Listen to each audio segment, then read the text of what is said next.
Well, welcome to our viewers out there. This is our MennoNerds interview with Mark Van Steenwyk. And today we're going to be talking about A Wolf at the Gate, this great book that he's written. Let me tell you a bit about Mark, and then we'll get into our discussion. Mark is the co-founder of the Mennonite Worker in Minneapolis. He's a writer, a speaker, activist, and grassroots educator, working with groups to help them live more deeply into the radical implications of the teachings of Jesus.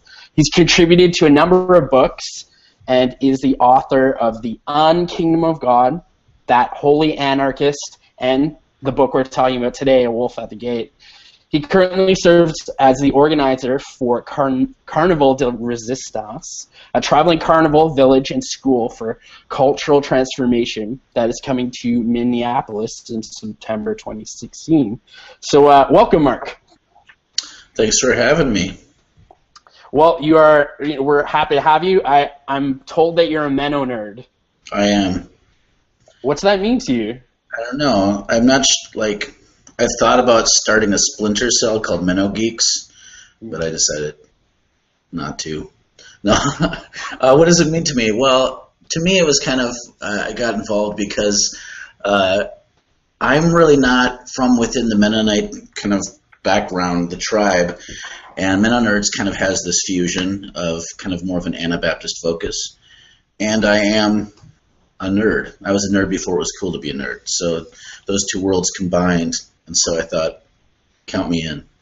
Well, speaking about nerd, well, from your bio, we know that you live and work in Minneapolis. Maybe you could tell us a bit about your upbringing, where you grew up. Tell us a bit about yourself. Yes, my upbringing.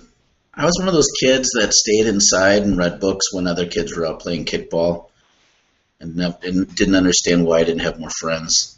But that's where my love for learning started as a seed and grew into a mighty oak. I grew up in rural Minnesota, and actually in my teen years I had conversion experience at a Bible camp. It's the same week that I met my future wife.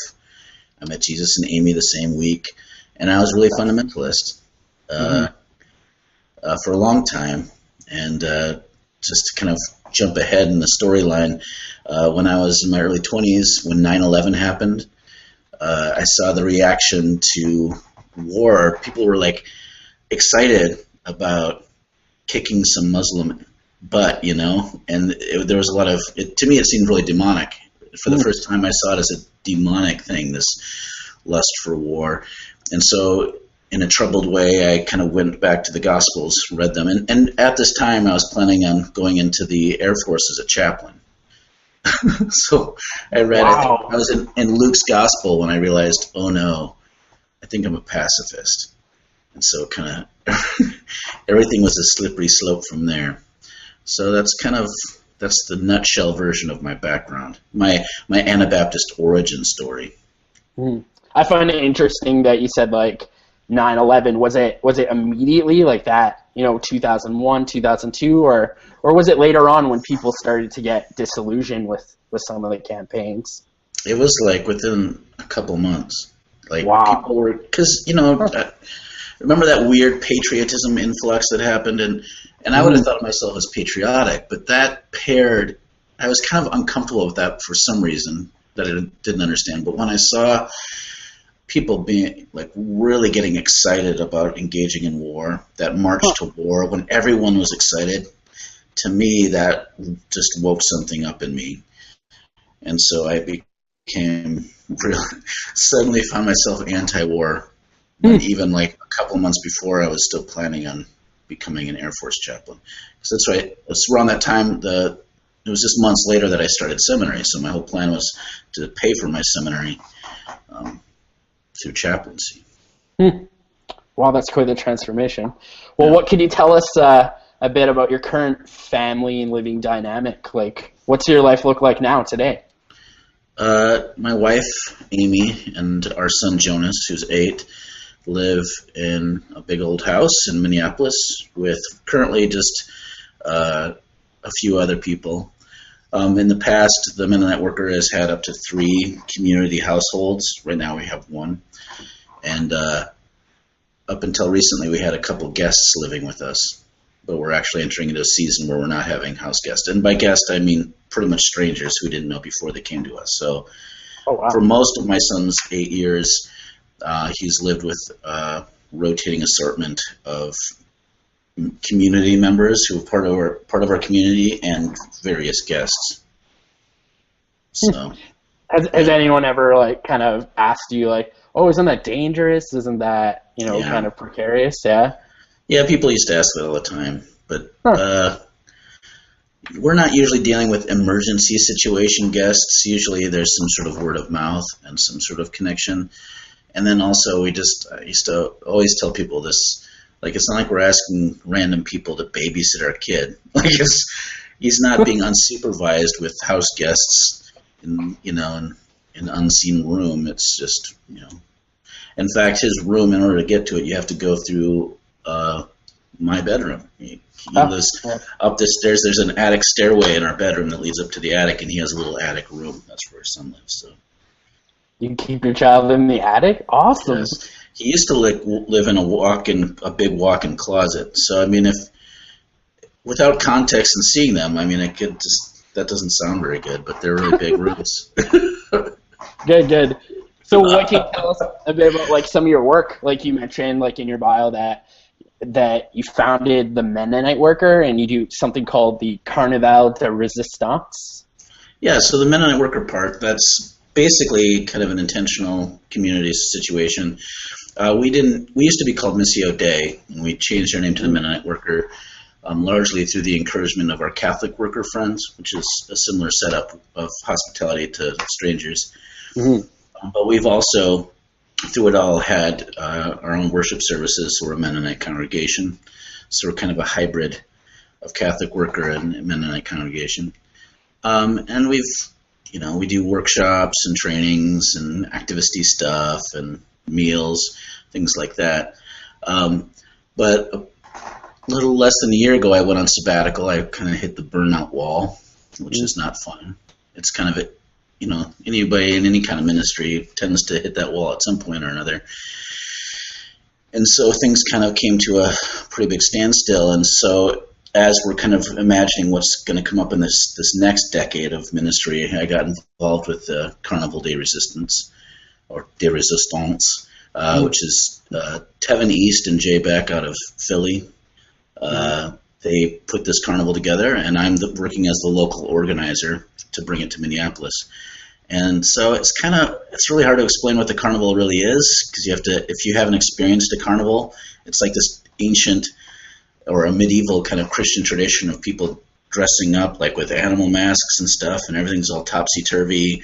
And then you have in the Middle Ages, they'd proclaim like some town fool as the king of fools, and they'd make fun of their actual king, and people just have a wild time. That's where the Mardi Gras traditions come from, is from the carnival. And so the way we're taking that is just we set up for 2 weeks, a 2-week residency, where we have this performance piece performance is centered around the 4 elements of earth, fire, air, and water, but then drawing from the biblical prophetic tradition. So Jay, like in one thing, he has like a skull mask with antlers that are on fire, and he's prophesying doom.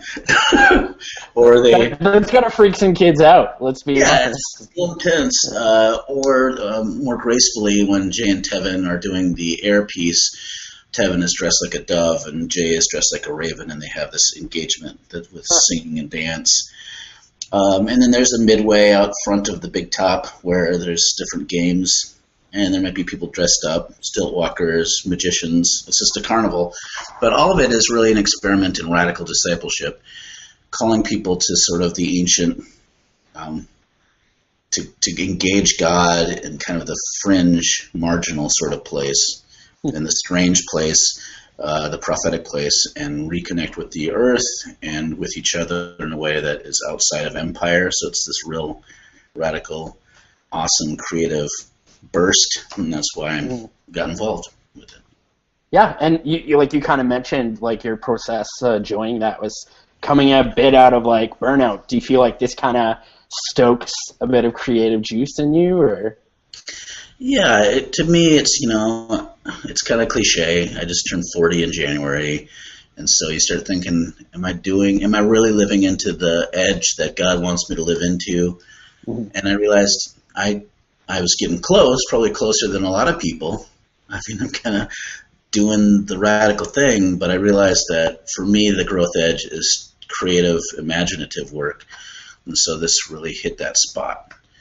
So. Well, speaking of that, you have a new project that we're here to talk about today. I'll just flash it on the screen for everyone. It's this great book called A Wolf at the Gate, and it's kind of not like anything you've done before. For anyone that's kind of followed your work as an author, you published 2 previous books, The unKingdom of God and The Holy Anarchist. And, those are great books, but I don't think they really appeal to the same kind of audiences, and they're not the same. What can you tell us about what inspired you to branch out and reach a different demographic and a different writing style? There are 2 things. One, the nice answer to that is, since my son is almost since he's been born, as long as he could sit still and listen, I've read to him every day. And it's kind of something I look forward to. Anytime I tuck him in, I'm going to read as much as I can to him. And I realized that the really adventuresome, exciting stories tend to have lots of knights and pirates and violent figures in it. And so I started going through the lists of nonviolent books they recommend for young tykes, and most of them are boring. Kids don't want to read about how Gandhi did stuff. They want to, if Gandhi were a wizard, maybe. That's true. Or if MLK were a sea captain, then that might be interesting. But kids usually want fanciful, imaginative stuff. So I knew the story of St. Francis and the wolf, and so I tried to tell them that story. And the way it's mostly told is the wolf comes running out to snarling, and St. Francis makes the sign of the cross, and then, Jesus, magic happens, and everybody is friends. I'm like, no, I'm going to rewrite that story. And I'm going to rewrite it and tell what happens after that. The wolf becomes friends. And I'm going to tell it from the perspective of the wolf. And I'm going to throw in a bunch of subversive stuff in there. And part of the reason I felt, the second reason that isn't as kind of a little more cynical is, at that point I was like, it gets tiring trying to convince adults of things when by the time you're an adult, your imagination quotient is kind of set. You're either imaginative or not. And if you can't functionally conceive of how a world could be different, then I'm wasting my time with you. So I'm like, I'm going to go and try to subvert kids because their imaginations aren't yet rigidly formed. You can still expand their minds so that when they're an adult, no matter what they think of as an adult, they still have this big imaginative potential. And then if I talk to them then maybe they'll be like, yeah, okay. So I'm like, I'm going to change my tactics a little bit and start focusing on the places where imagination is possible. So you're probably banking on, in maybe 20 years, there'll be all these hippie kids that grew up and they're all adults now. They're like, oh yeah, like Mark Van Steenwyk, he taught us good. We all have imaginations. We're all There'll be some 20 years from now, like there'll be a bunch of revolutionaries, nonviolent, hopefully revolutionaries with a wolf gate tucked into their back pockets. And they'll call themselves the Order of the Red Wolf. That'd be great. That'd be awesome.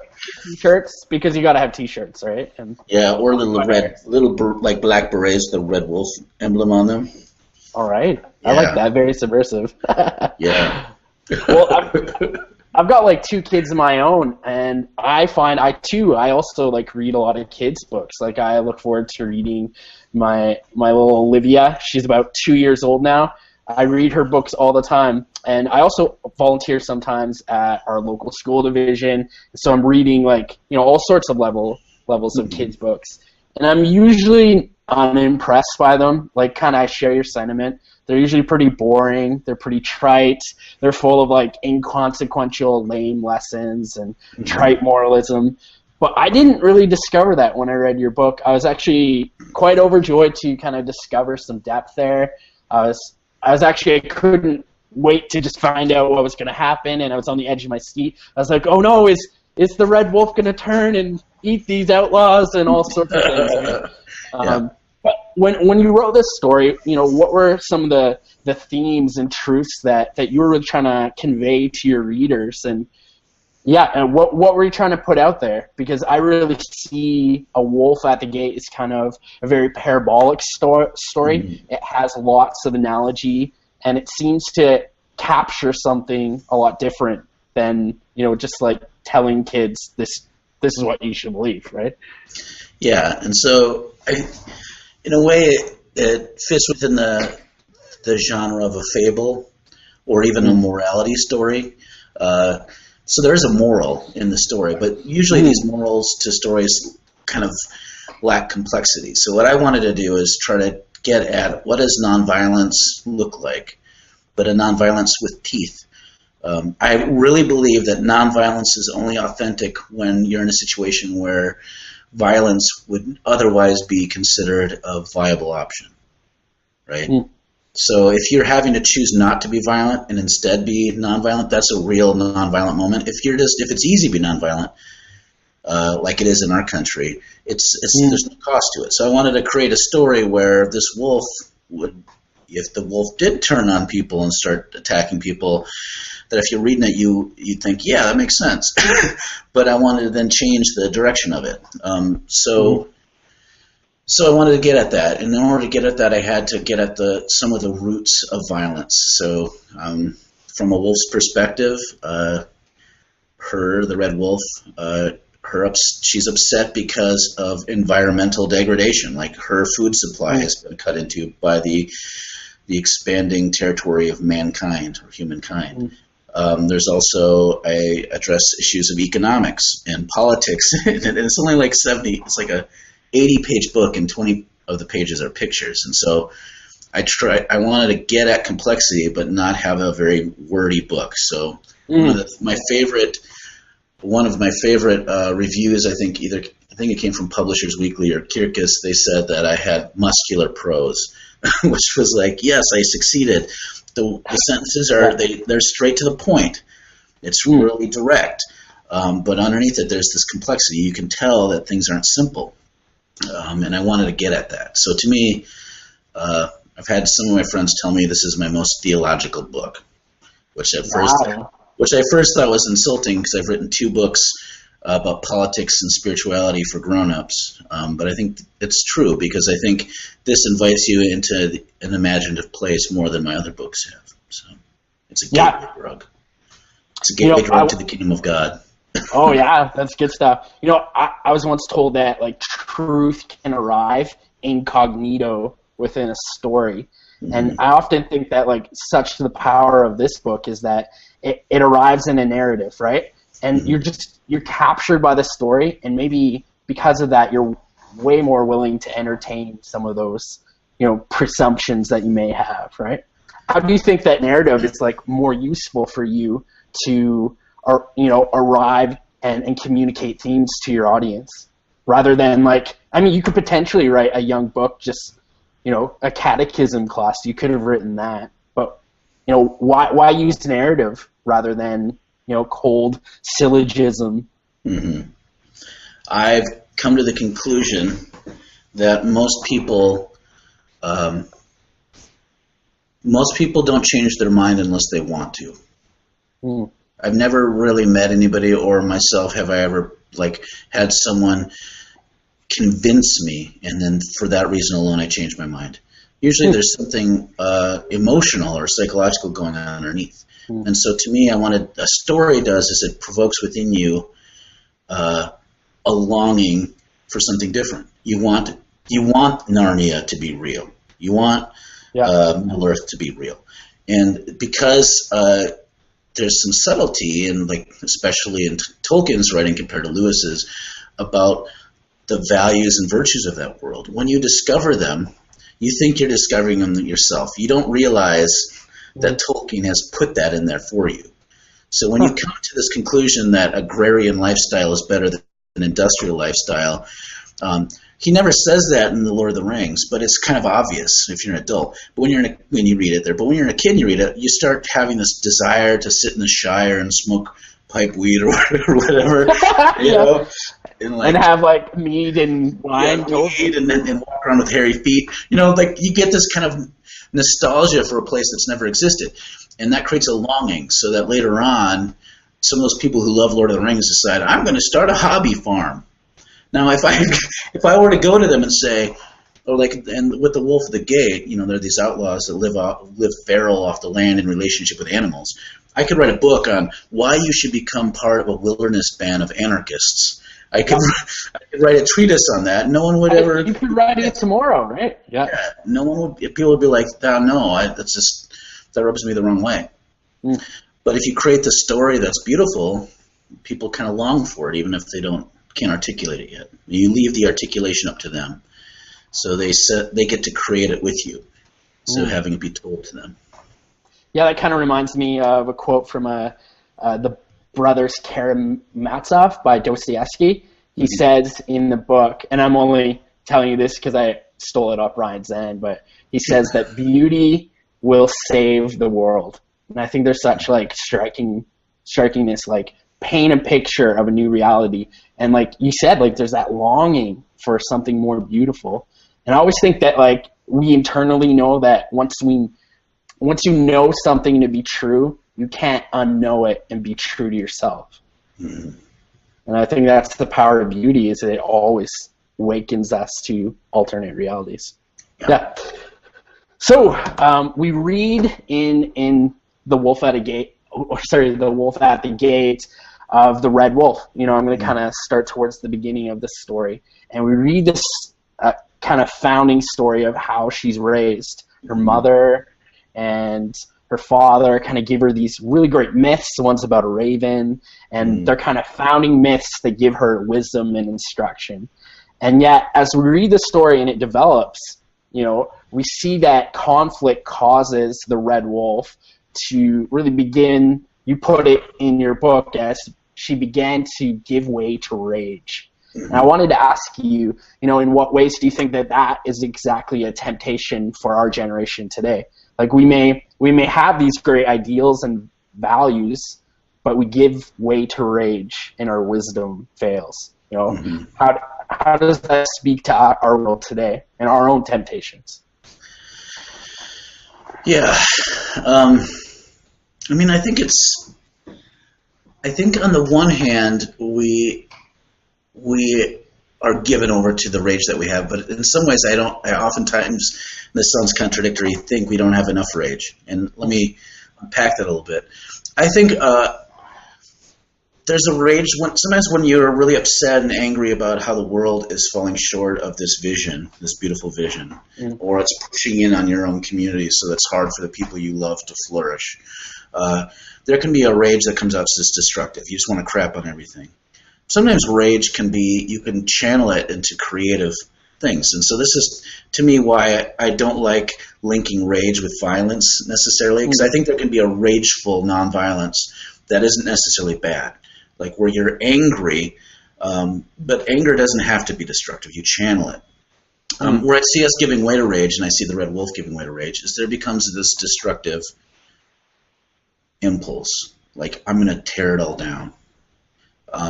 And sometimes tearing bad things down is good, but if you really don't have anything to replace it with, you don't have an imagination or a constructive proposal, then all that rage all that anger and rage, you'll just kind of vomit it back out, and you'll create the same thing that you were fighting against. And the Red Wolf doesn't quite do that, but she pushes back against humanity in a way that doesn't really help her or the wolves or anybody else. It just is pure vengeance. And I see a lot of vengeful, you see it now, especially with Trump campaign. There's a lot of rage and vengeance being kind of regurgitated out, and with people that don't even know they're really all that afraid and angry. People that are so used to being afraid and angry all the time that they don't realize how they're vomiting out vitriol and disgust all over the place. So that's kind of a given overness. There's a lack of accuracy where the rage isn't focused on the right things. It's kind of like, this reminds me of an interview I did once with Bruce Levine, He wrote a book called Stand Up, Fight Back. He's a therapist, and he was working with a lot of kids that are he was diagnosing with oppositional defiance. And one day he started realizing, well, maybe instead of trying to get them to not be angry, maybe I should help them figure out a proper target for their anger. And so he started doing some analysis with them, and he realized that they had this anti-authoritarianism that could be good if it was directed. And so he gave them political voice, and their anger focused, and they're no longer taking it out on their parents or their friends. And so I think that's kind of what we're seeing now. There's a lack of focus. People don't realize what they should really be upset about. Some people do, but a lot of people don't. They're just angry, and they take it out on immigrants or trans folks using bathrooms or whatever. Oh, yeah, absolutely. It seems that rage sells, right? Like it's, you know, it helps people, you know, get excited about a certain issue. Like I think recently I heard the story that's in the news about this gorilla. I'm sure you've heard about it in Cincinnati. And we all get fired up. We all get raged about maybe the wrong things, right? Yeah. And it seems like our media kind of feeds into that too, right? It's just like breaking news, this and this and this, and get angry about this. And it just seems everything is presented to us in kind of a dichotomy, and a kind of like, you need to get upset, you need to say something, but maybe not for the right causes, and maybe that just creates like a weariness in us. I'm not sure. Yeah, it's and a certain recklessness. Like, so the media is so hilarious to me in a sad way, how the media almost across the board can't recognize how they helped create Trump. Because we've only been pointing out his bad things. I'm like, well, that feeds into an anger that people, like, it's helping it grow, because you don't understand that Trump is tapping into a raw emotion. Whether or not it's logical is irrelevant. People, we do not vote logically. We do not act logically. We don't live our lives as though they're thesis papers. We react to things, and we are driven by myths. And I think Trump in particular is playing the American people masterfully. I don't think he's just bumbling along. I think he knows what he's doing. And the media played into it. Yeah, I couldn't agree more. He's winning. He's winning. Here I am. In case you didn't know this, I live in Canada, so I just feel just so blessed that I'm not in your situation. You know, I don't know. I get the option of just saying I don't care, right? Like, yeah, you get to, until Trump wants to build a wall to the north. Yeah, that wouldn't be too good, I guess. No, they have one in Westeros, but we shouldn't have one here. That's a Game of Thrones reference for those who aren't MennoNerd enough. There you go. So in my research for our interview, I stumbled across this fascinating story of a young Norwegian boy who he stood his ground against a whole pack of wolves. And what he did is he blasted out Creed at high volume, and all the wolves ran away, and the boy lived to tell the tale thanks to Creed, right? And I'm just wondering that should we be thankful that the villagers of At a Wolf at the Gate did not have access to Creed and a ghetto blaster? Yeah. Well, or would the Red Wolf figure out a way to get past even that? You know? Yeah, I feel like the Red Wolf would have been enraged even more because he was a crafty one. When I sing karaoke a lot, and that vocal quality that Scott Strand has in Creed, we decided to name it Targle. That that kind of thing. So I think the Red Wolf is too intelligent to be thrown off by a lot of Targle. That's good. It's good. But like you said, it might just spur the Red Wolf into more rage. Because when I read the book, it kind of seemed like if she was killing humans, it was always in self-defense, like the hunters that came after her, right? And maybe this would have just sent her over the top. It's everyone. Just a murder spree, yeah. Yeah, I could see that. I could see murder spree, hashtag murder spree. Hashtag murder spree, yeah.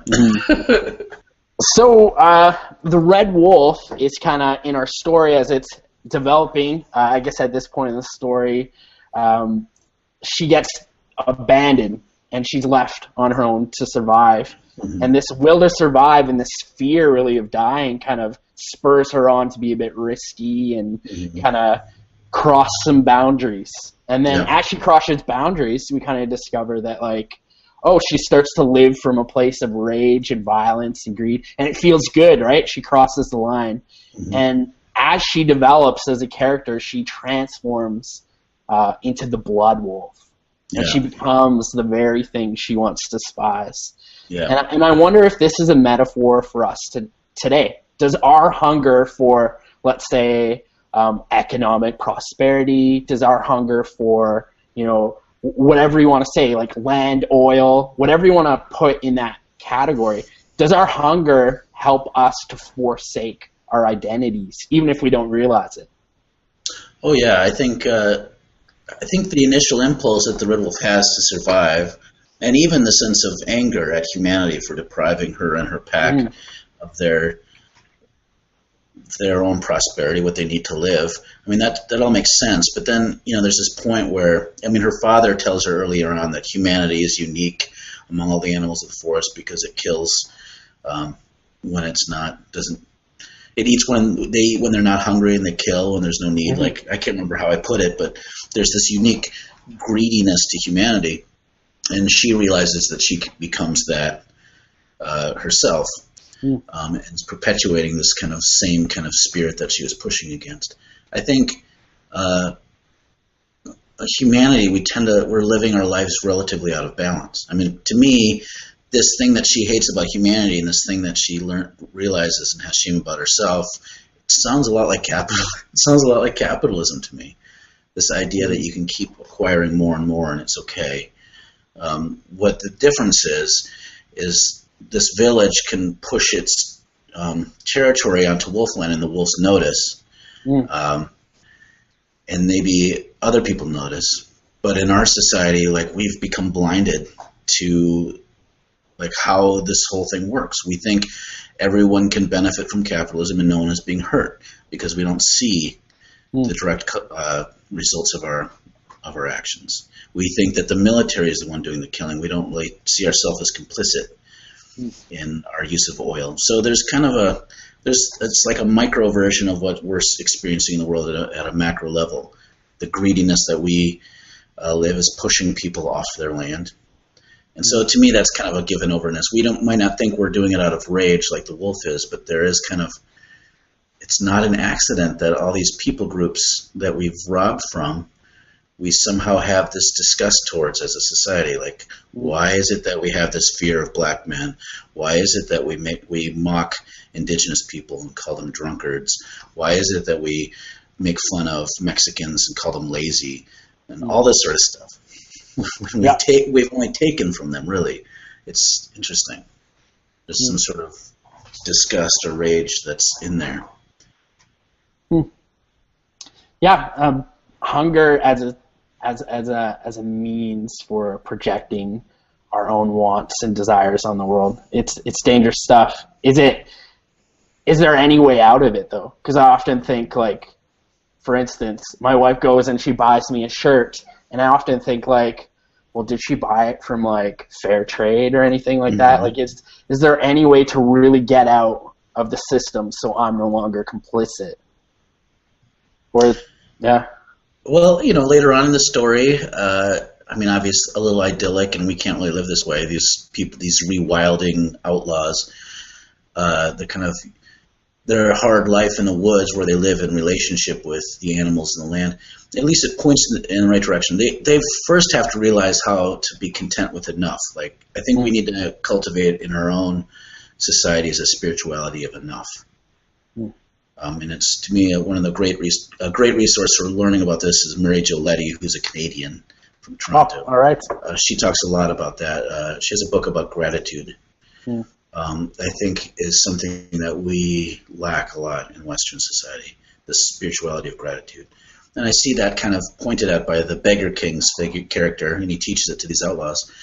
But then also these outlaws learn to have more of a direct relationship with where their sustenance comes from. And I think that's one of the big problems of capitalism is when you start thinking about where your shirt comes from, it's confusing all of a sudden. It didn't always used to be confusing. You used to be able to find that out pretty quickly. So there's just so much, the supply chain is so convoluted that anything we can do to push against that and understand the story of our stuff, that we can make better choices. I mean, that matters. And I think politically, we should push back against that sort of like wastefulness that our capitalist system has, where, you know, we've all heard the stories of having surplus grain and that's dumped into the harbor, even though there's people starving in other sides of the world. That's part of the capitalist supply chain. And since it's no longer profitable to get that grain to somebody who needs it, we're going to dump it. Mm-hmm. And there has been like push back against that in society at large, right? You hear more and more about bills getting passed, like in the EU, about food distribution from food produce chains, that they're not supposed to just waste it. I mean, it seems like we're becoming more aware of it, but it seems like the more we get aware of it, the more I'm just scared about how complicit I have been, right? Like, and how, like, oh man, I didn't even think that thing I did contributed to that, right? Like, it just, it's scary.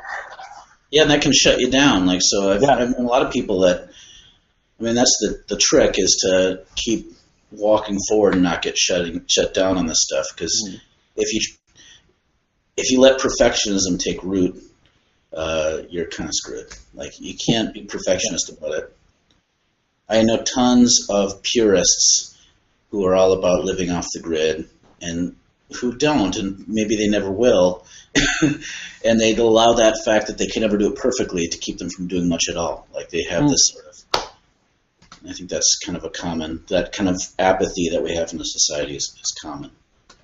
To push against that. Yeah, how would you respond to some of our viewers that might push back against, like, well, you know, capitalism? Would they say, like, oh, are you unfairly, you know, prejudicing against it? Is it perhaps just, you know, any system we use is corrupt? Is there a way to redeem capitalism, or is it effed? You know? Well, that's a big question. I mean, to me, on one level, practically, it's like, anytime we start saying, well, it could be worse, that's just a really bad tactic. It's like when someone is suffering, we say, stop complaining because someone else is suffering more. That's just a way of just shutting people down. And it's just, it's kind of gross. It's like a way of justifying all kinds of abuse, and oppression has been justified that way. So, yes, maybe, like, even if I granted somehow that capitalism was the best system, it could certainly be better than it is. So let's, at least at a practical level, push against the oppressions and broken pieces that we at least can see. Now, I happen to believe that capitalism is just fundamentally flawed, and I have all kinds of reasons for that, largely based on how we think of property, like land, like how is land distributed, the ownership, and then how do we share profits among workers. Like, this whole idea that, I mean, amazingly enough, somehow, property ownership among indigenous people is really low, and property ownership among and business ownership among African Americans is really low, even though all of our land came in from indigenous people and most of our early labor came from African Americans.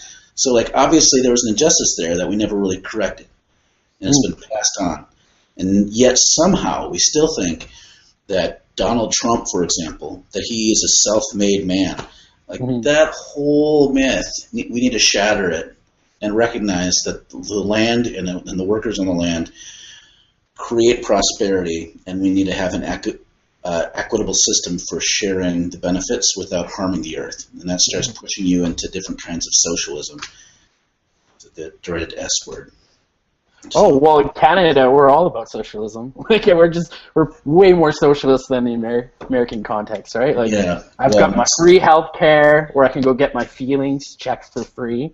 And, like, I was just there the other day, you know, I don't have to pay at all. Like, you know, I get, you know, maternity leave. You guys don't even have that. I was amazed to discover that. It's something, eh? I'll just share really quickly before we move on. Something that my wife and I like to do, just to kind of push back in our own small way, is we won't shop at, like, big chain places like Walmart, because, like, we just watch how they treat their employees. They pay them like minimum wage. You know, I heard a stat that, like, 70% of all Walmart employees in the States are on food stamps as well. And I'm thinking, how could the 13th richest economy in the world, Walmart, treat its employees like that? Like, it seems like there needs to be a bit more, like you were talking earlier, a bit more rage about that. So at least the way I try to push back at it is I go to Costco, although, I mean, that's a big chain, but I know they start their employees out at like $17 an hour or something like that, right? Like it's actually a decent wage. So, I'm just kind of thinking about where our money goes and what we're supporting is kind of, at least my little way of pushing back. But I remember when I was in grade school and our teacher was covering like Karl Marx and like communism. I was like the only kid in my class that was like, this is a really good idea. And then she's like, oh, just wait till we get to the history part. And then I was like, the Soviet Union ruined it. Soviet Union ruined it all for us. Can't even use. The nice thing about it is now, like with Bernie Sanders in the United States, now people can say the word socialism and it's not automatically a bad word now. So I think the generational shift has happened. And now people learn that there's like 50 kinds of socialism. And like, there's a socialism for everybody. Yay! What always amazes me is that like Americans tend to forget like that there's this whole group of countries in Europe, like Norway, Sweden, all the Scandinavian countries. They've been like doing socialism well. Like the standard of living in these countries is like laughable compared to some of the standards you can find in America. Anyway, let's move on a bit. So in your book, we encounter this character who gives our Red Wolf a TSN turning point. His name is the Beggar King. Yeah. And who is this Beggar King? He kind of sounds familiar to someone I know, but maybe sounds like St. Francis, huh? Oh yeah, it kind of does. Yeah. Why did you choose to use the word Beggar King? Why didn't you just use St. Francis? Because St. Francis has become a statue in a garden, and is a saint. And so that automatically puts him in the realm of like kind of this divine figure. But he was a beggar, so I wanted to reintroduce the emphasis there. Most of us know he was a beggar, but for people that wouldn't, or especially children, I wanted them to understand that this is a holy beggar, which I think is it's important because there's a lot of impoverished people in the story, and I want children listening to the story to feel a sense of solidarity with them. I also did it because none of this takes place in our real world. I'm doing a little bit of world building. In fact, I have other stories I'm going to write where this actually exists within the same universe. So since there's a little bit of magical realism, the wolf. The wolf and the Beggar King can have conversations with each other at a certain level. That's never really questioned. I just wanted to kind of take it a step out of the regular real world and just one step towards fantasy. But it never becomes a full-on fantasy book, but it's just a half step that direction. And there's reasons for that will become more important later on with other books that I'm writing. Oh, I'm happy to see that you made those choices. I can't wait to see how that turns out in your other projects. Sounds good. Maybe you could speak a bit more about, like, you mentioned how he's a statue in a garden. Like, what happens when we saint people? We have a Martin Luther King statue in D.C. It's just a way of, once you turn someone into a hero, you get to control the narrative. Heroes are public figures. So then they become part of your mythology, and you find out what part of their life you want to be part of their hero tale, and you build a statuary around it, and then you incorporate it into the mythology of your society, so they're no longer flesh and blood. So Francis becomes someone who loves animals and is kind to poor people. That's it. And so as long as he's kind of a saint in a statue, that's what he's good for. Or Dr. King once somehow became, for a lot of people, part of this kind of conservative myth of colorblindness, that everyone's the same, and we live in a meritocracy where everyone gets ahead based on their merits alone in our society, which isn't true. And by allowing Dr. King to be our statue and our folk hero for that, we get to erase his critiques of all sorts of things. Jesus is a great example too. Like, Jesus isn't subversive for most people. They couldn't even imagine the ways in which Jesus would challenge our society, because Jesus has become a dead thing, a dead hero that we remember in our prayers.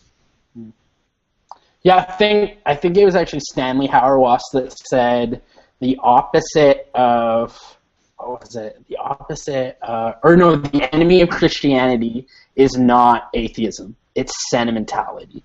Mm-hmm. And I think that what you just said kind of about sainthood and kind of trivializing people's legacy totally captures that. Like, they're nice and sentimental. They're like, oh yeah, we'll never live up to that, so let's not try to make a different world. Let's get on with the business of Caesar being Lord. Mm-hmm. That's right. Well, in your book, I really enjoyed your choice to focus on the point of view of the wolf. It's not common when you hear that telling of the wolf of Gubbio, right? Is that the story? Mm-hmm. Yeah. When you hear that perspective, you're right. It's kind of St. Francis comes out, he gives the sign of the cross, and Jesus stuff happens. Magical Jesus happens, yeah. Yeah, everything's better, right? It's more of a superhero in that, kind of story than more fantasy. But I was able to do a bit of research to see if anyone else had ever done that kind of from the perspective of the wolf. And what I did find was this poem by famous modernist poets Rubén Darío. And the poem is called Las Motivas del Lobo, or The Motives of the Wolf. And it was published in 1914. And in Rubén Darío's account, it's very similar to your account in the sense that, and the other accounts as well, where the wolf is redeemed by St. Francis. He repeals its life of aggression. He goes and he lives in the village and, takes scraps from the tables of the people. But there's a real twist in the plot, is that St. Francis comes back to the village, kind of years later, and he talks to the villagers, and they're all just scared again, and they tell him, the wolf is gone, he's returned to his old ways. And so in the story, St. Francis again seeks out the wolf, and he asks the wolf in this version of the story, okay, why did you leave the humans again? I thought we made peace. And then the wolf shares his story about how in every house there was anger, envy, lies, dishonor, lust, and hatred. And the wolf just begins to lament and basically have this breakdown in front of St. Francis. And then St. Francis hears all these laments of the wolf, and he just walks away in silence. And in the poem, we're told that the only thing that St. Francis can say is the Lord's Prayer. And it's kind of this really haunting poem. And, kind of in that narrative, you can kind of pick up Rubén Darío's vision of disenchantment. He's living in Latin America on the age of the biggest outbreak of war. His country is really demoralized, and him himself, as he was a bit of a diplomat, and he was just frustrated with the world. And so what we really see is despair kind of pouring out through Rubén Darío's interpretation of the wolf. Well, I was happy that when I read your interpretation, I didn't find that. But what I really like about A Wolf at the Gate is it's not that the Beggar King and the Red Wolf are ignorant to the fallibility and corruptibility of humans. In fact, what we actually see is they see it and they talk about it. And the St. Francis character, the Beggar King, he just kind of nods his head and says, yeah, some people eat big meals and others eat small meals. And still others, they eat rarely anything at all. But what we don't see is our characters succumbing to despair at the lack of the status quo. And I thought that really told me a lot about you as an author. And so I thought I'd ask you the question, how does your hopeful vision of an alternate reality that we see reflected in the Beggar King and the Sister Wolf, a projection of your own outlook on the world? When you look at the failings of the world, how do you intentionally resist all that despair and the disillusionment that we can see reflected in the Rubén Darío narrative in his poem that he published? I know it's a lot there. So. No, I think that's very well put. There's, in my mind, there's a reason why the Red Wolf is really the hero of the story, even way more so than the Beggar King. The Beggar King is a compassionate person who enters in and will walk. Like in the story, even at the end, without giving away the ending too much, he'll still engage with the rich and the poor and everyone in the town, and just be a compassionate presence. And that's powerful. But there's almost a sense of detachment with that. Like he'll help where he's asked. But the Red Wolf is a different kind of hero. The Red Wolf is compassionate, but never gets rid of her ferocity. And so she's not, like when that encounter where they're walking through the forest, the Beggar King and the Red Wolf, talking about the fallibility and brokenness of humanity and why there are rich and poor, and why it confuses. The Red Wolf doesn't accept that the same way that the Beggar King does. The Beggar King says, this is the way it is, and I will enter into these relationships with compassion. The Red Wolf basically is a revolutionary. He says, I'm not going to accept this.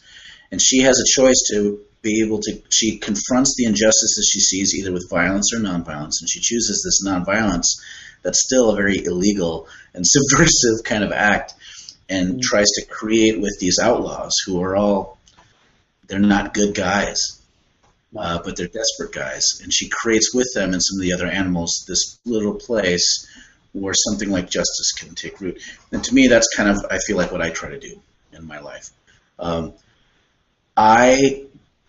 If you ask me if I thought that we're ever going to experience justice in our world, like as a whole, I would say, if I'm honest, I'd say no, but I hope we do. Like, to me, that's my Jesus-y hope. I hope Jesus does something, but I can't see how it's going to happen. I can't see how anything I would do would bring about justice or really challenge all that much. I don't really believe, like, my hope is not found in being able to make a big difference.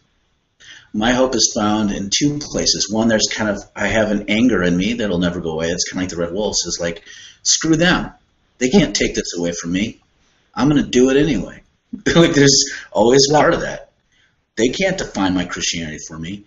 I have a lot of friends who've stopped being Christian because they see the hypocrisy. But I look at the hypocrisy and say, screw them. They can't define this for me. I'm going to do it anyway. Like, so there's a little bit of that, but there's also this, well, you do what you can, and then you say, it's what I've done, and it's enough for me to do. And hopefully it's part of a link in a large chain that does something important. But I have no ability to see that. I'm not going to be naive about it or heroic about it. I'm just going to do it. I'm going to do my link in the chain of creating a little space where love can kind of flourish as much as that's possible. And it's still going to be broken and flawed because I'm broken and flawed. But you do it. And it's kind of a little defiant act of love. And to me, that's all. The Red Wolf does not stop the nobles from oppressing the poor. The Red Wolf only creates a small pocket of outlaws in the woods. That's all that she does. But she's still living into that vision. And that's could you argue, though, that the Red Wolf does more than the Beggar King? Yeah, possibly. I think so, because the Red Wolf also does the Beggar King stuff, too. There is a little bit of a different mojo between both of them. The Beggar King, you never know what he does when he leaves. He's probably going and being compassionate everywhere, and his spark of compassion provoked the Red Wolf. So there's still revolutionary potential there. But I also have this little throwaway sentence in the book where the Red Wolf also starts going other places, and I never hint at what she's doing. So I like to imagine what kind of. I see the Red Wolf as being a little bit more proactive and foolish about what she's willing to do. I kind of see, like, the difference between the Beggar King and the Red Wolf is kind of like I could see the Red Wolf marching in a civil rights movement, whereas, like, I kind of see, like, the Beggar King kind of like, well, let's just bless everyone and not make anyone too upset, right? Like, and it kind of, part of me wonders if that's, like, a metaphor of baptizing the status quo. Like, we're so eager to maintain, like, relationship with the powers that maybe we maybe we forget about challenging them from time to time. Because, I mean, if you could say anything about the Red Wolf, it's not easy challenging the powers. No. Well, and I like to think that the Beggar King gets changed in this, like, because in the end of the story, the Beggar King still has his community, and his community is the outlaws. Yeah, so there is a solidarity that the Beggar King has, which we don't know if he was like that before or not. I like to think the Red Wolf changed him. So I like to imagine that if there's a protest, the Red Wolf is in the protest, and the Beggar King is just walking around with cups of hot soup and giving it out to everybody. Yeah. The cops and the protesters, but then after the protest is done, he goes back and hangs out with the protesters. That's kind of what I see the difference between the Beggar King and the Red Wolf, at least in the story. Mm-hmm. So yeah, you were just mentioning a bit about that alternative community. You keep mentioning about these outlaws that in the story they form like their own society, and I was wondering, like, in what way do you see that as, you know, kind of pointing to kind of a different world outside of the normal world? You know, is the outlaw community a contrast of a different community, like the kingdom of God that Jesus proclaims? Or is it like a different kind of community from even what like the Beggar King would experience? I don't know. Like, to me, what they're doing is, I mean, they're pretty much doing church in the woods. Like, there's even at the end, there's this feasting that they do. It's kind of very Eucharistic. Yeah, exactly. And it's kind of utopian, but there's still struggle. And you even have this hint that some of even the former the soldiers from this town will come and join them because all are welcome. So there is this kind of equalizing around the table. And, you know, it's like the Hauerwas thing, like the church is the church for the world, you know, like just what the world could be. I think some of that breaks down a little bit because it's not, none of us have experienced church that fully to where it's actually like the world would be all that jealous, unfortunately. That's too bad. I'm working on it. Yeah, but that's kind of the idea is the church. It's prefigurative. Like, this is kind of the prefigurative mode of revolutionary community where you're trying to live now in this community like you want the world to be. So activists, like within the anarchist tradition, there's kind of prefigurative politics, which is like lifestyle anarchism. You can live differently. But there's also this kind of revolutionary stuff where you try to challenge what's broken in the system, which you don't see the outlaws doing that. But largely that's because they'll get killed if they do. Yeah. So because they're like these violent aggressors. Like, they come out of hiding and they're going to get arrested. And yeah, they'll die. So some of them are murderers. Like, I try really not to sugarcoat it. They're not like Robin Hood and his merry men. There's reasons for why they killed that were kind of pathetic and understandable, but they're still murderers. But they're able to create a community that's good. Have you had any pushback against that? Like, the idea of, like, here are these murderers that don't go to prison. Yeah, I got a little bit back in that, but then plus, if anyone looks at the reviews I got, one of the first reviewers for the book is a man named Bill Ayers, who most people in the United States might only recognize that name because when Barack Obama ran for president, he got in trouble for being friends with Bill Ayers. Bill Ayers, with his partner Bernadine Dorn, started a group called the Weathermen, which was a revolutionary group in right around 1970 that robbed armored cars and stuff. Some of them built bombs for blowing up buildings when there was no one there, and they were never arrested for it because of the FBI didn't gather data legally. Like, there was a dirty paper trail in like their evidence, so they didn't go to jail for it. Now, but this is where it gets interesting. Like, so they were never trying to actually harm any human beings. They were trying to do a lot of property destruction, and they helped break someone out of jail. All this kind of stuff that most people would think of as kind of at least violent-esque, if not violent. But after this happened, Bill Ayers became an educational scholar, a children's educational scholar. So he does. So I thought, this is the perfect person to review my book. He's kind of like the Outlaws, but he's also a kind of a leftist educational scholar. And he so I feel like that's where I got a lot of the pushback. But to me, it's the same pushback as I should get for the Outlaws. It's like both of them. Like, how can you allow these violent people to be seen in good light? And to me, I just think, well, you don't get upset if we taught Abraham Lincoln in good light, and he did all sorts of violence. George Washington. So we need to acknowledge that if you're going to start criticizing the violent, then we have to recognize that we criticize the illegitimately violent, not the legitimately violent. Yeah, that's true. I want to push on that. I want to push on the idea of, like, yes, I'm committed to pacifism and nonviolence, but I recognize that all this violence around us that we still weigh based on whether it's okay violence or worse violence, and I want to challenge that. I don't think that the Outlaws' violence is necessarily that much worse than the violence of the nobles. And I don't think the violence of a Che Guevara is necessarily that much worse than the violence of an Abraham Lincoln. It just depends on how you look at it all. So it depends on who wrote history, right? Yeah, and how you understand politics and economics and what society you want to see the world move towards, like all that kind of stuff. Mm-hmm. Yeah, part of my thinking too is like that the outlaw community was, I almost, in my head, because we're interviewing for the MennoNerds vlogcast here, I almost thought, like, man, those people are the Anabaptists, and the Stonebriar people with their nice marble chapels, I almost thought, oh, they're the Constantinian type Christians. Yeah. How would you kind of, what was the purpose of contrasting the Stonebriars Act of Remembrance with that, they build a chapel in the Red Wolf's honor, spoiler alerts, and the Outlaws, they do like a Eucharistic meal where it seems like everyone's invited, open table. That's kind of how it works. So, like, the Red Wolf dies. That's and this is actually based on the actual legend. There's actually supposed to be a chapel in Gubbio built for the Red Wolf, or for the Wolf of Gubbio.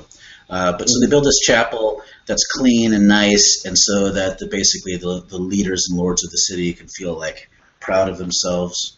But even the poor aren't allowed there, and the poor were really the friends of the Red Wolf. I see that all the time. Like, I remember I went to the Dr. King Museum in Atlanta, and there was a lot of homeless people of color outside. They weren't inside.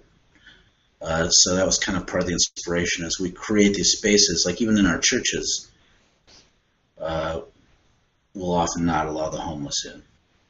So, and they smell bad, and they smell bad. There's mental health issues sometimes, or all kinds of things. And I understand it, but like at the end of the day, like Jesus was in some sort of a sense kind of homeless, or at least itinerant, and he was a friend to the rejected. And so it's, to me, the chapels we build in Jesus' memory aren't that different than the chapel built for the Red Wolf, where the people who Jesus would most identify with aren't allowed in. So it's kind of a tale of two churches. One get out of literal outcasts who take what they can and all are welcome, and they do it humbly and simply, and that's where the Red Wolf's presence is real. Like, you can tell in the last illustration where they're gathering on a fire, and you see this Red Wolf presence in the fire. Do you mind if I show that? Yeah, go ahead. I'll show that. And then you can kind of see. Yeah. That's the beggar king telling a story around the fire. But the Red Wolf's not present in that chapel in Stonebriar. So is that kind of like a damning critique of Constantinianism? I just put it as a critique of just any community or congregation, no matter what they think of Constantine. Who doesn't welcome the people who are marginalized and outcast. Who just doesn't really welcome them. Not even just, and I'm talking like, I've been to all sorts of kind of progressive mainline churches where they will allow those people to come in, but they're not welcomed. Welcome is that's hospitality language. That's come here. That's embrace. That's breaking bread. And I can count probably on one or two hands at most the number of churches that I've been to where I felt like outcast people and marginalized people would really be welcomed. Hmm. I've been to lots of churches. So maybe I'm really judgmental. That's possible. I We think won't maybe rule I that am. out. We won't rule that out, or we have a big problem, or maybe it's a mixture of both. I don't know. Yeah. Speaking of judgmental people, here we go. Why did you write the character Rooster Grumpus into the story? The Grumpus. Yeah, Grumpus the Rooster. That is the character. Everyone wanted me to cut him out because he's kind of in the middle of nowhere. He's my Tom Bombadil. He's just this character that doesn't make sense with the flow, but I just felt like I needed to have him in there, and I'm not sure why. It's just my author's inspiration needed to have him. And to me, part of the reason why I think I had him in there, I knew from the beginning that there'd be a grumpy rooster in there. Named Grumpus. He doesn't forget like what the red or the blood wolf at that time did, right? And you almost can't blame him. You're like, he killed, the red wolf killed his cousins, right? Like that's. Yeah, like I feel like, that's really the choice we all have to make, whether or not we extend forgiveness. So I feel like there needed to be someone who's unforgiving. Mm. Maybe it just I wanted there to be a representation of all kinds. There's the people who maintain the business as usual, status quo still is maintained. There are the soldiers who you wouldn't expect it, or like cops. It's like they're the cops that join with Black Lives Matter. That's kind of what happened. They join with the outlaws, at least for meals. And then you have this rooster who just never forgives. So you got the whole cast of, we've all experienced all those kinds of reactions to any times we've made a mistake and try to make amends. Where some people...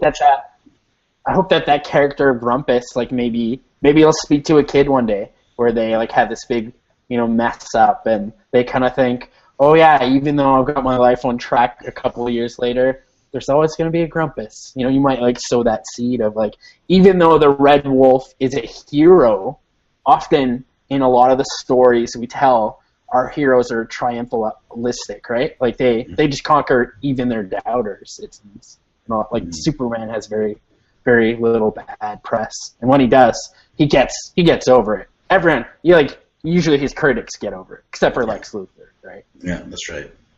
That's right. Never would he give up. No. So tell us a bit about the artwork in this book. Like I'll just kind of flash like kind of the cover here, but it's fantastic artwork throughout this book, and it's done by a gentleman called Joel Hedstrom. Yep. And yeah, where did you find this guy? So I asked for people to submit art early on in the process. Yeah, and his artwork's great. And I got a lot of people with some good artwork, but I had, in my mind, I knew what I wanted. And someone connected me with a local guy. He's from St. Paul, just across the river from me, who doesn't illustrate books. He does poster art for like shows and stuff. He does tattoo art. It's just, he does art for grown-ups. But I knew that was the aesthetic I wanted.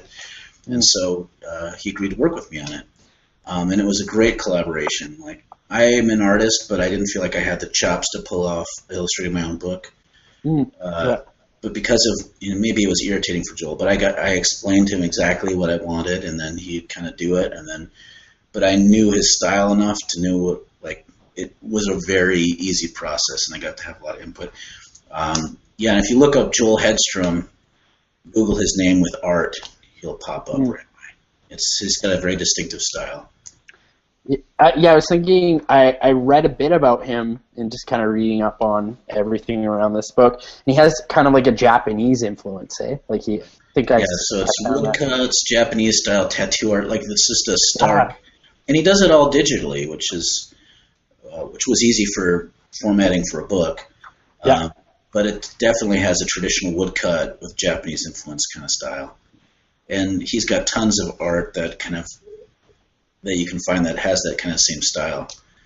So it's really, I think it's perfect for children's books.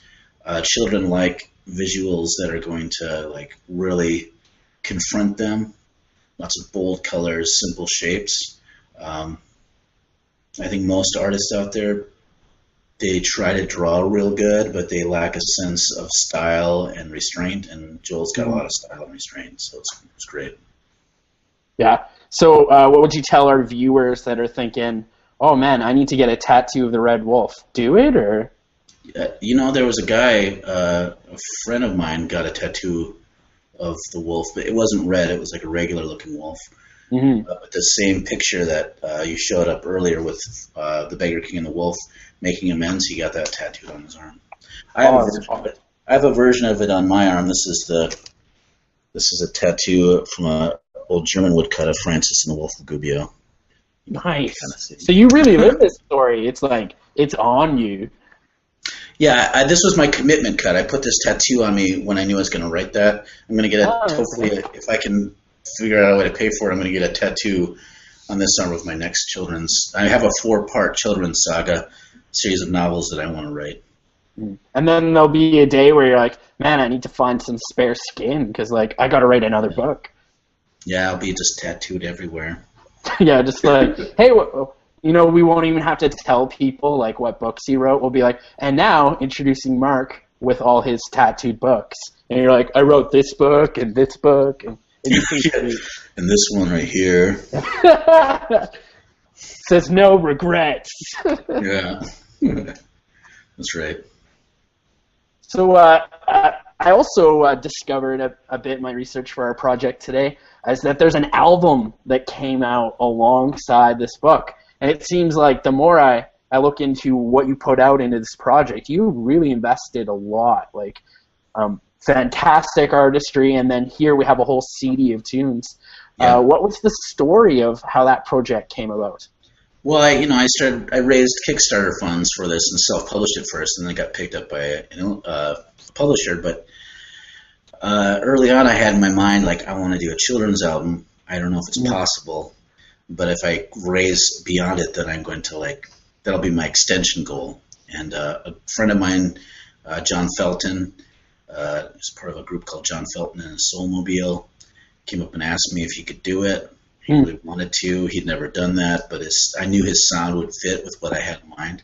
He kind of does Appalachian folk punk music, so it fits perfectly with the outlaw vibe.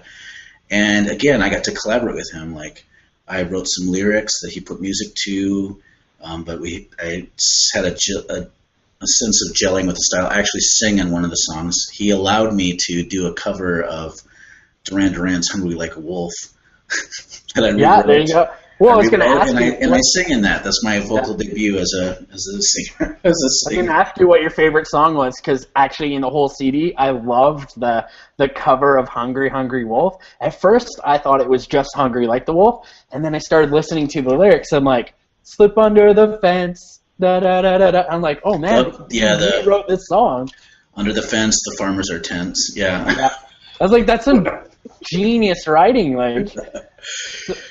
Yeah, so I got to do a bunch of stuff with the lyrics, but and then John did most of it. John and his kind of collaborator BJ did a lot of the lyrics, and yeah, one of my favorite songs, "Knee in My Jeans," that's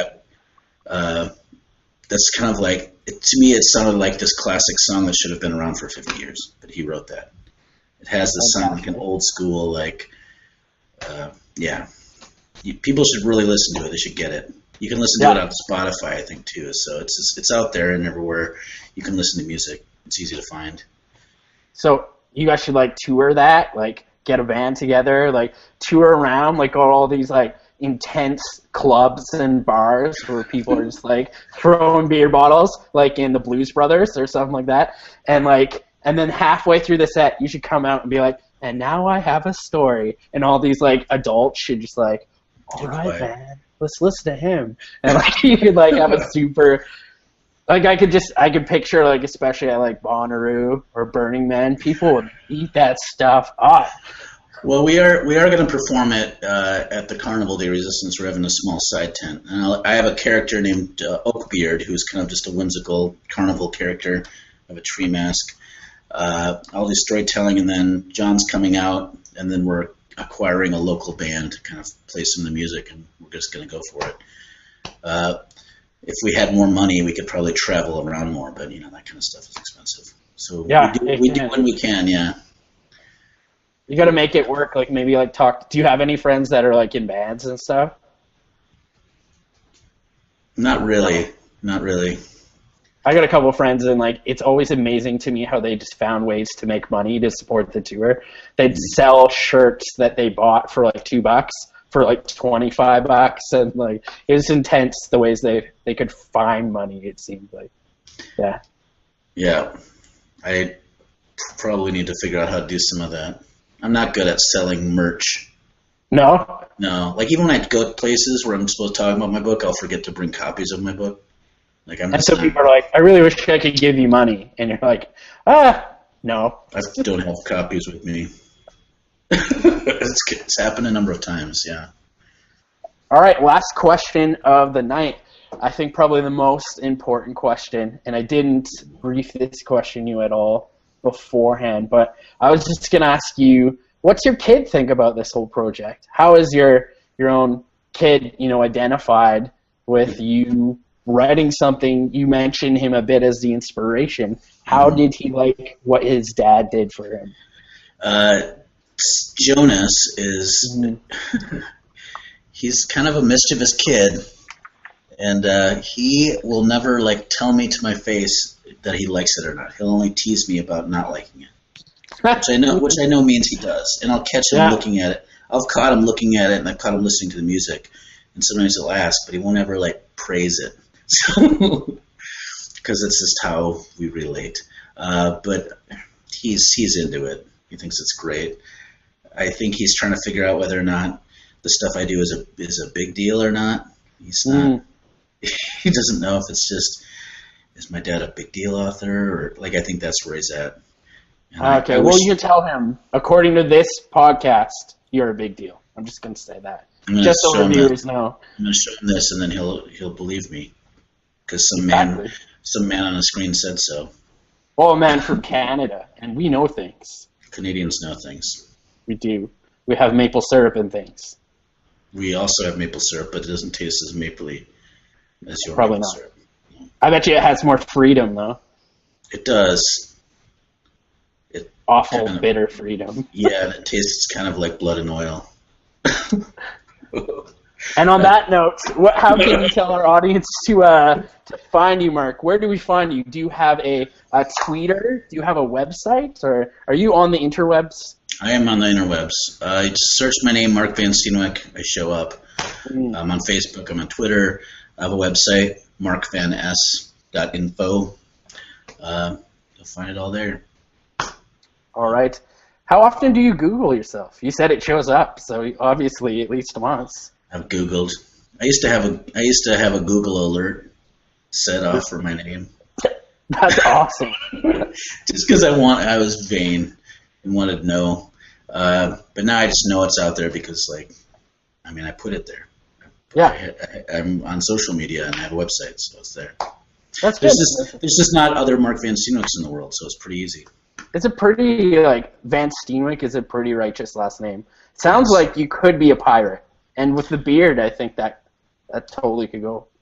I always thought of myself as being some sort of baron living in a cold castle. The Baron von Steenwyk. Yeah. It would be German, or? It's Dutch, but I'd say it's more German-like, because that's just fiercer sounding. Yeah, totally. If you're going to be a baron, you got to be a German baron. Nobody's scared of a Dutch baron. No, Dutch people are nice wooden shoes and tulips. German is, please don't kill me. Yeah, exactly. That's different. All right. So to our viewers, I want to wish you all a hearty good night. Tune in next week on Tuesday for Pastors in Exile, hosted by Ryan Robinson. And you can find more information about that at MennoNerds.com. If you want to look me up, my website is in the doobly-doo. My name is Paul Walker. And thanks for listening to all our viewers. Take care.